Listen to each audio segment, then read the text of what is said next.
പേരാമ്പ്ര വാളൂരിൽ യുവതിയെ കൊലപ്പെടുത്തിയ കേസിൽ തെളിവെടുപ്പ് ആരംഭിച്ചു. തെളിവെടുപ്പിന്റെ ഭാഗമായി പേരാമ്പ്ര പോലീസിന്റെ നേതൃത്വത്തിലുള്ള അന്വേഷണ സംഘം കൊണ്ടോട്ടിയിലെ വീട്ടിലെത്തി തെളിവുകൾ ശേഖരിച്ചു.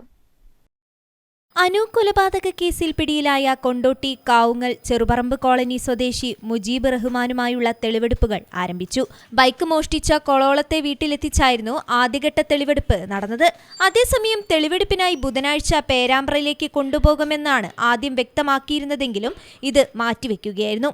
അതേസമയം തെളിവെടുപ്പിന്റെ ഭാഗമായി പേരാമ്പ്ര പോലീസിന്റെ നേതൃത്വത്തിലുള്ള അന്വേഷണ സംഘം കൊണ്ടോട്ടിയിലെ വീട്ടിലെത്തി തെളിവുകൾ ശേഖരിച്ചു. കൊലയ്ക്ക് ശേഷം മോഷ്ടിച്ച ബൈക്ക് മലപ്പുറത്തെ എടവണ്ണപ്പാറ അങ്ങാടിക്കടുത്ത് ഉപേക്ഷിച്ചതിനു ശേഷം അനുവിന്റെ സ്വർണ്ണാഭരണങ്ങളുമായി കൊണ്ടോട്ടിയിലെ വീട്ടിലേക്കാണ് പ്രതി എത്തിയതെന്ന നിഗമനത്തിലാണ് പോലീസ് വീട്ടിലെത്തി തെളിവെടുപ്പ് നടത്തിയത്. അതേസമയം പ്രതി മോഷ്ടിച്ച അനുവിന്റെ ആഭരണങ്ങളിൽ മോതിരവും മാലയും ഇനിയും കണ്ടെത്താൻ സാധിച്ചിട്ടില്ല. ആഭരണങ്ങൾ കൊണ്ടോട്ടിയിൽ തന്നെയുള്ള സേട്ടുവിന്റെ കടയിൽ വിൽപ്പന നടത്തുകയായിരുന്നു. ഇത് ഉരുക്കിയ രൂപത്തിൽ പോലീസ് കണ്ടെടുത്തിട്ടുണ്ട്. 100ഓളം CCTV ദൃശ്യങ്ങൾ അന്വേഷണത്തിന്റെ ഭാഗമായി പോലീസ് ശേഖരിച്ചിട്ടുണ്ട്. വസ്ത്രങ്ങളടക്കം പോലീസ് ശാസ്ത്രീയ പരിശോധനയ്ക്ക് വിധേയമാക്കും.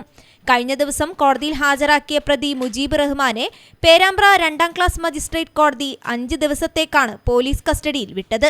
മുജീബിന്റെ കസ്റ്റഡി കാലാവധി മറ്റന്നാൾ അവസാനിക്കും. 60ഓളം കേസുകളിൽ പ്രതിയാണ് പിടിയിലായ മുജീബ് റഹ്മാൻ. പിടികൂടാൻ ശ്രമിക്കവേ മുജീബിന്റെ ആക്രമണത്തിൽ ഒരു പോലീസുകാരന് കൈക്ക് പരിക്കേറ്റിരുന്നു.